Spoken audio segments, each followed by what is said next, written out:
신실하고 항상 거기 계시네. 주 사랑을 뭐라 할까? 주 사랑이 내 생명보다 귀하고 주 사랑이 파도보다 더 강해요. 세월이 가고 꽃은 시들어도 주 사랑 영원해. 주님 사랑 신실해요. 주님은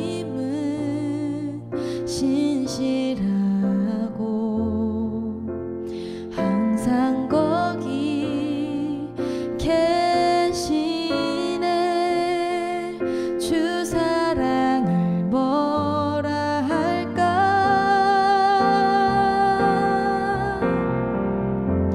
주 사랑이 내 생명보다 귀하고 주 사랑이 파도보다 더 강해요. 세월이 가고 꽃은 시들어도 주 사랑 영원해. 주님 사랑 신실해요.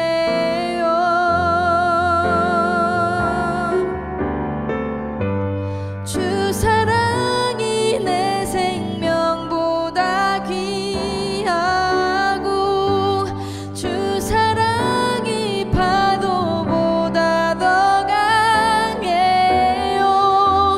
세월이 가고 꽃은 시들어도 주 사랑 영원해. 주님 사랑 신실해요. 주 사랑이 내 생명보다 귀하고 주 사랑이 파도보다 더 강해요. 세월이 가고 꽃은 시들어도 주 사랑 영원해. 주님 사랑 신실해요. 세월이 가고 꽃은 시들어도 주 사랑 영원해. 주님 사랑 신실해요.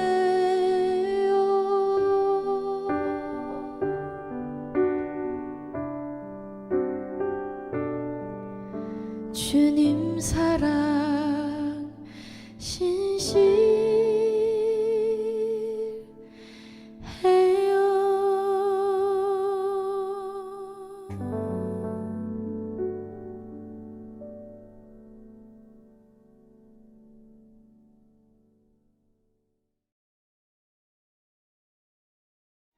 그 주인이 이르되 잘하였도다 착하고 충성된 종아.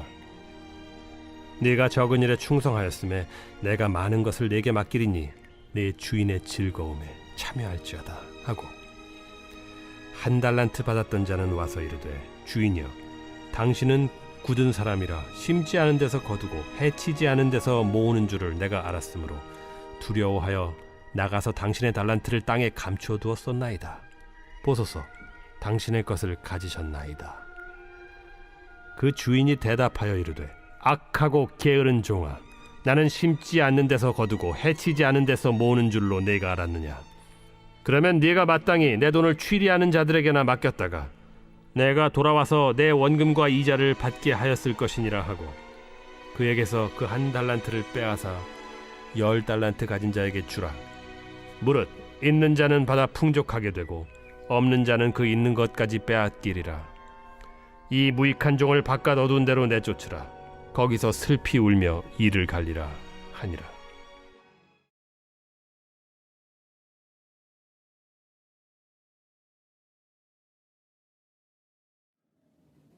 할렐루야.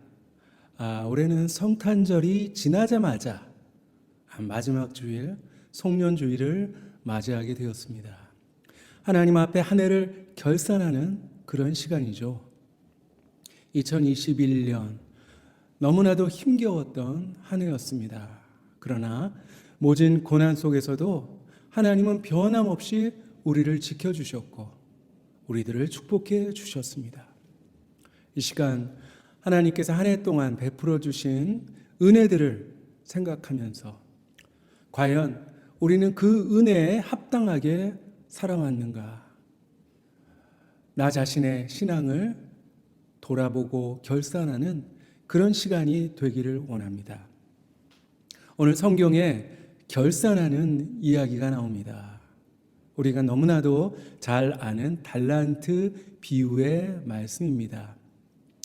예수님의 말씀 가운데 그 5달란트, 2달란트, 1달란트 맡은 종이 등장하죠. 보통 우리는 5달란트, 2달란트 맡은 종을 보면서 나도 저렇게 충성해야지 그렇게 다짐하곤 합니다. 그리고 1달란트 받은 종은 그냥 못된 놈 하면서 쉽게 넘어가는 경우가 있습니다. 그러나 우리가 이 말씀을 가만히 묵상해 보면 이 비유가 5달란트, 2달란트 받은 종이 아니라 1달란트 받은 종에게 초점이 맞춰져 있다는 것을 발견하게 됩니다. 자, 5달란트, 2달란트 받은 종에 대한 말씀은 딱 2절에 불과해요. 그러나 1달란트 받은 종에 대한 말씀은 무려 7절에 걸쳐서 기록되고 있습니다. 자, 왜 말씀은 1달란트 받은 종에게 집중이 되고 있을까요?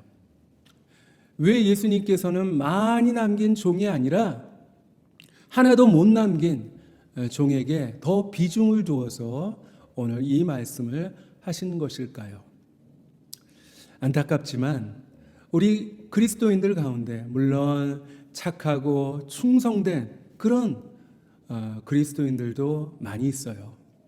그러나 악하고 게을러서 충성하지 못하고 믿음을 지켜내지 못한 그런 종이 훨씬 더 많기 때문에 이런 말씀을 하시는 건 아닐까요?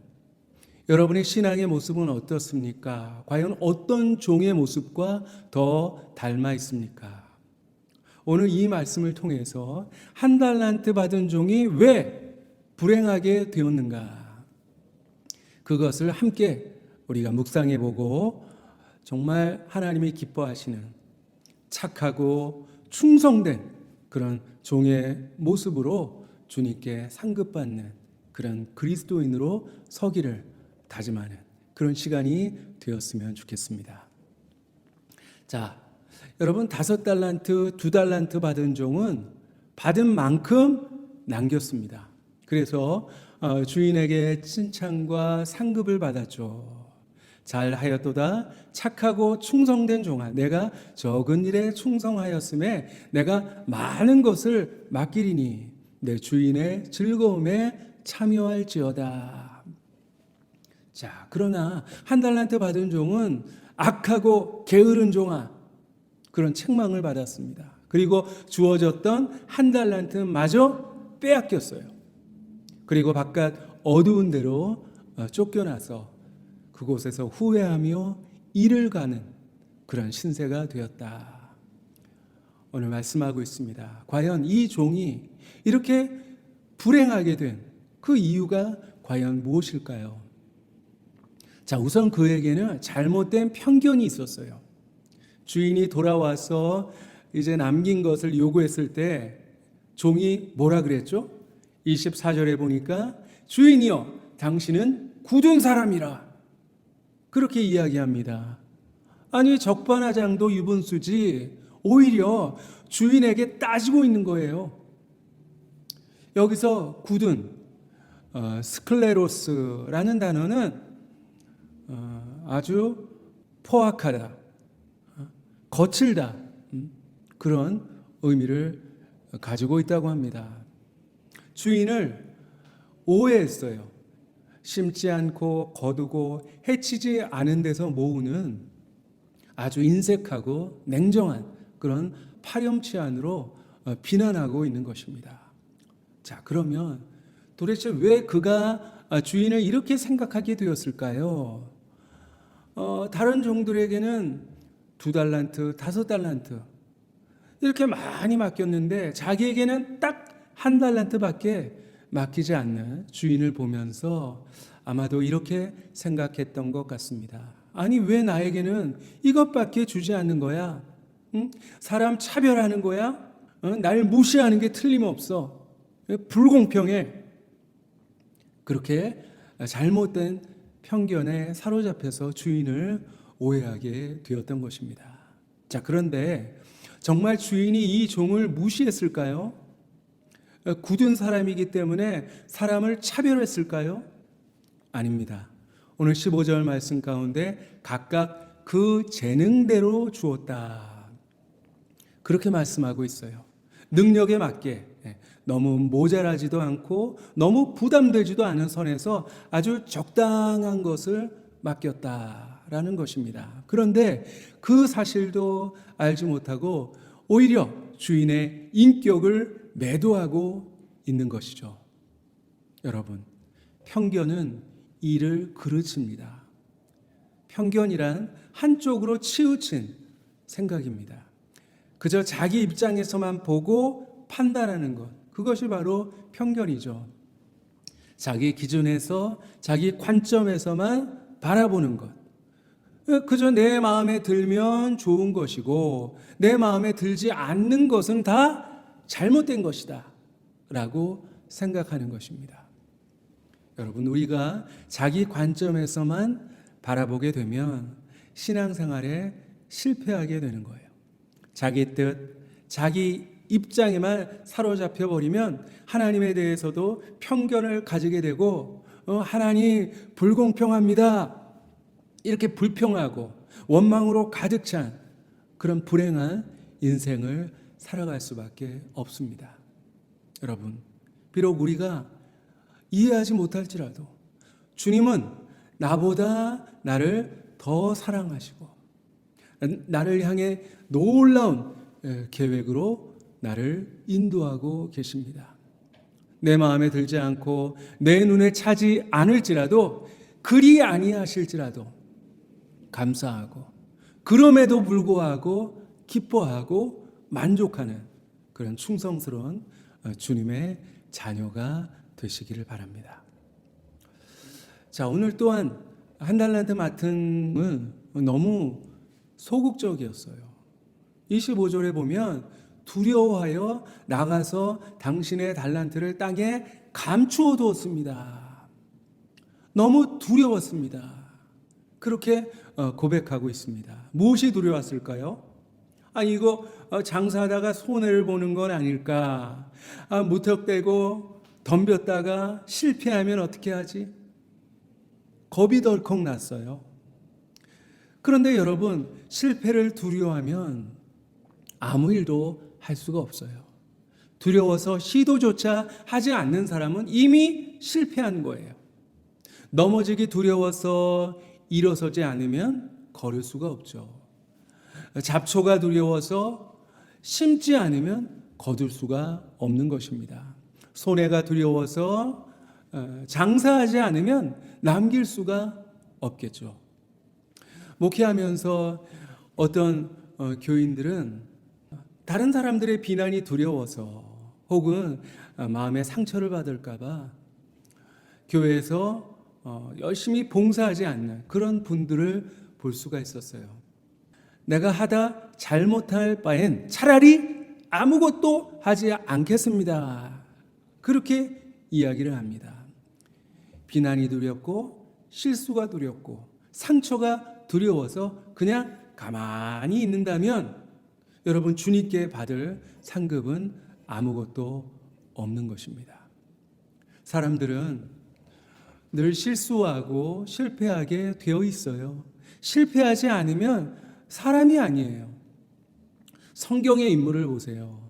실수 안 한 사람이 있습니까? 모두가 실수했어요. 아브라함도 실수하고 야곱도 실수하고 다윗도 베드로도 모두가 다 실수하면서 거기서 배우고 그리고 실패를 통해서 더 성장하고 하나님이 귀하게 사용하시는 그런 믿음의 거장으로 우뚝 설 수 있었던 것을 볼 수가 있습니다.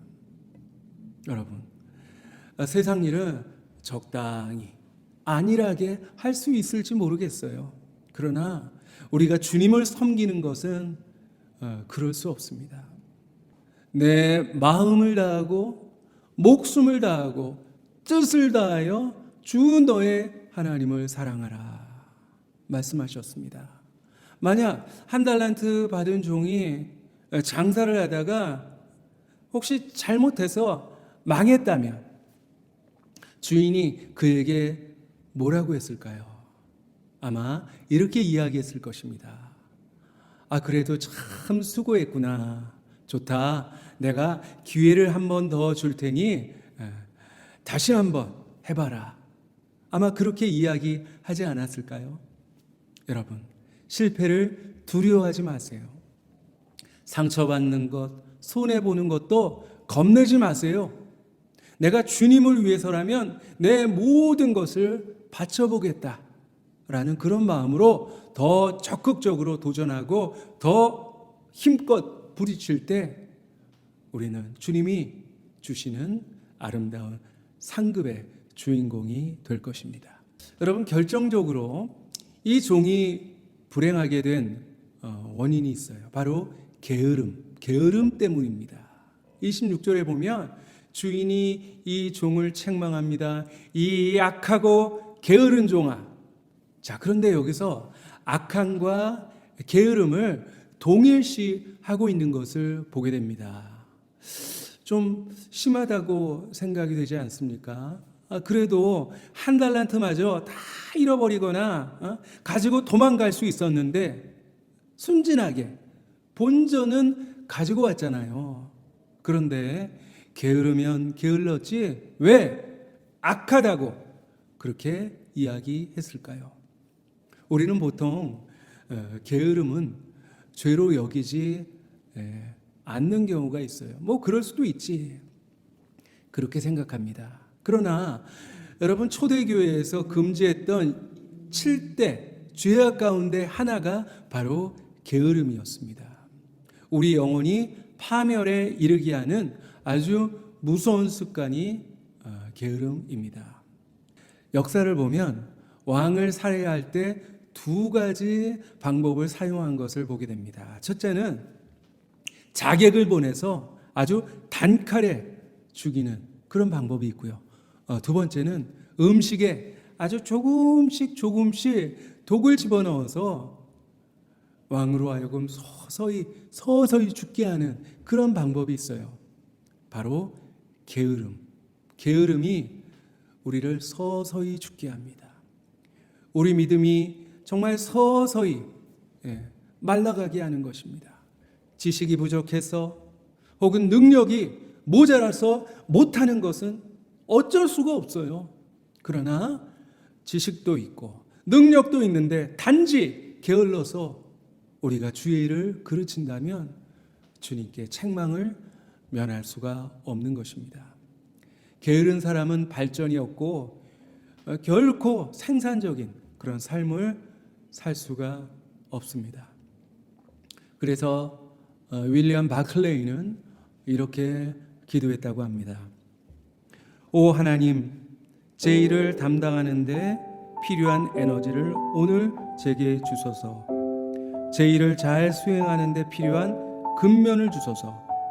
보는 사람이 없더라도, 칭찬하는 사람이 없더라도, 나무라는 사람이 없더라도 제 일을 열심히 하도록 제 자신을 잘 다스리게 하소서.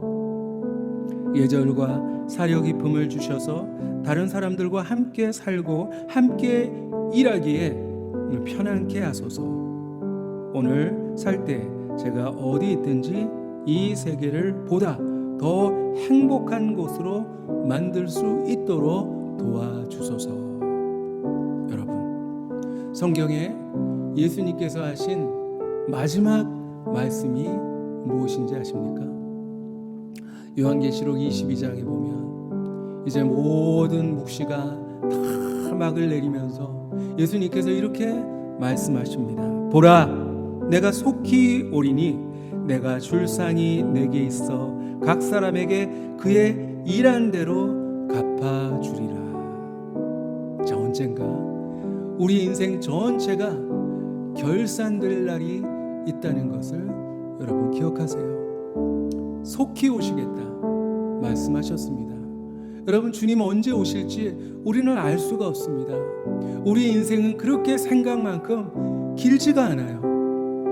또 주님을 위해서 일할 수 있는 기회는 정말 잠깐입니다. 주님께서 일한 대로 갚아주시겠다 그렇게 말씀하셨습니다. 어떤 분들은 목사님 천국 가서 열심히 할게요. 아닙니다. 여러분, 학생이 졸업하면 끝이에요. 학교 다닐 때 열심히 해야만 합니다. 여러분, 오직 세상에서 우리가 주님을 위해서 일한 것, 그것만 인정받을 수가 있는 것입니다. 우리 안에 모든 편견들, 그리고 소극적인 생각, 그리고 핑계, 게으름 다 몰아내고 더욱더 착하고 충성된 종으로 주님께 귀하게 쓰임받기를 간절히 소망합니다. 기도하겠습니다. 사랑의 하나님, 감사합니다. 우리를 사랑하셔서 우리에게 많은 은혜를 베풀어 주셨습니다. 그 무엇보다도 가장 귀한 예수님을 우리에게 보내주셔서 우리로 하여금 구원의 은혜를 누리게 하여 주신 것 주님 감사합니다. 저희들 많은 것 받아 누리면서 살아가면서도 하나님께 감사하지 못하고 주님을 위해서 충성하지 못했던 악하고 게으른 우리를 용서하여 주시옵소서. 올 한 해 내가 주님을 위해서 무엇을 했나 돌아볼 때 아무것도 한 것이 없어 너무나도 부끄럽습니다. 주님, 우리를 용서하여 주시옵시고 이제 다가오는 새해에는 하나님이 우리에게 다시 주시는 기회라는 사실 깨닫게 하여 주시고 하루하루 정말로 하나님이 기뻐하시는 일들에 충성하며 살아갈 수 있도록 주님 도와주시옵소서. 올 한 해 임마누엘 우리의 언제나 함께하여 주시고 에베네셀 언제나 우리의 걸음걸음 도와주신 주님을 찬양합니다. 감사드리며 예수님 이름으로 기도하옵나이다. 아멘.